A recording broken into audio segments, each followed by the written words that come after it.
मित्र जय श्री राम। मित्रों, हमारे जीवन में बहुत बड़े बड़े संघर्ष आते हैं, बड़ी बड़ी चुनौतियों का सामना हमें करना पड़ता है। हमें डटकर उनका मुकाबला करना चाहिए, यही जीवन है।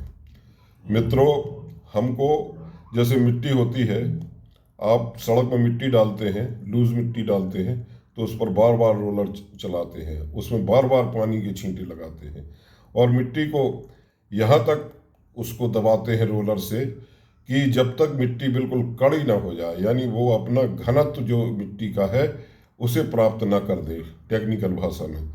इसी तरह से हमारा शरीर भी मिट्टी से बना हुआ है, इसमें जल भी है।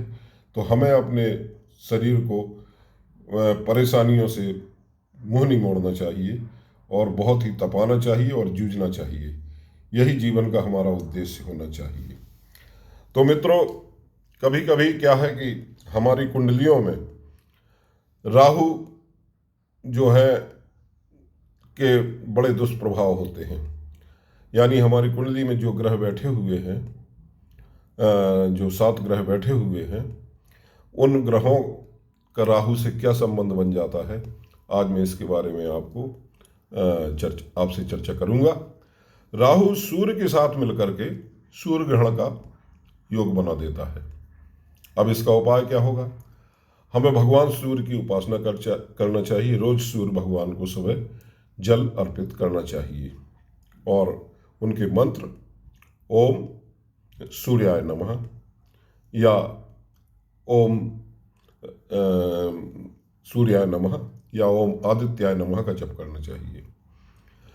जो चंद्रमा है हमारा, चंद्रमा राहु के साथ मिलकर के ग्रहण योग बना देता है। राहु चंद्रमा के साथ मिलकर, तो उसमें राहु जो है का उपाय क्या करना चाहिए?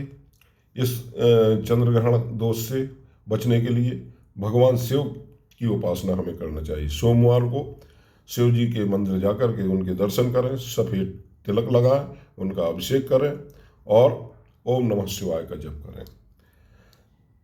हमारा बुध देव भी राहु के प्रभाव में यदि आ जाते हैं कुंडली में, तो बड़ी बड़ी समस्याएं देते हैं। वाणी में समस्या देंगे, बुद्धि की समस्या पैदा कर देंगे। राहु वैसे एक अच्छा इंजीनियर बनाता है, लेकिन बुद्धि को भ्रष्ट कर देता है। तो हमें इसके लिए एकमात्र उपाय है कि तुलसी पत्र को हमको रोज ग्रहण करना चाहिए और सूर्य को जल अर्पित करना चाहिए।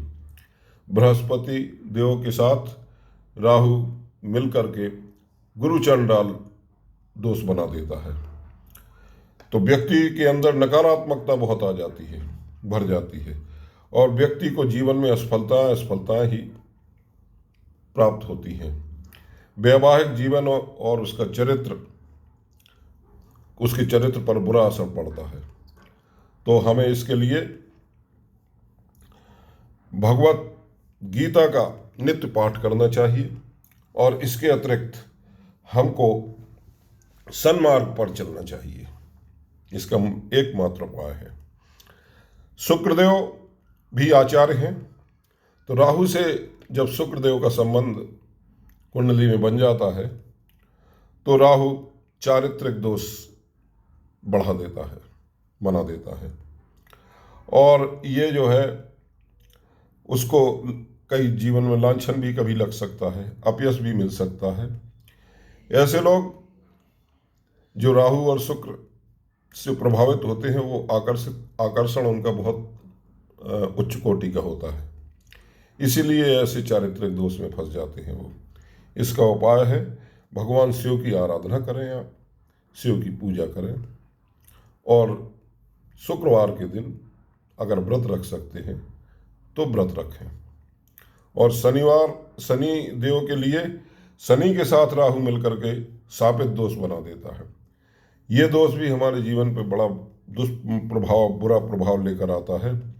इसमें जातक को पूर्व जन्म के संस्कार दिखाई देते हैं। जातक के अंदर जीवन में उसके उतार चढ़ाव बहुत आते हैं, कैरियर में अस्थिरता बनी रहती है और वो तंत्र मंत्र विद्या में पड़ जाता है। हालांकि तंत्र मंत्र की विद्या में पढ़ने से राहु और शनि का अगर शापित दोष बना है तो तंत्र मंत्र की विद्या में पढ़ने से वो तंत्र मंत्र में ऊंचाइयों को प्राप्त कर लेता है, लेकिन है तो ये दुर्योग।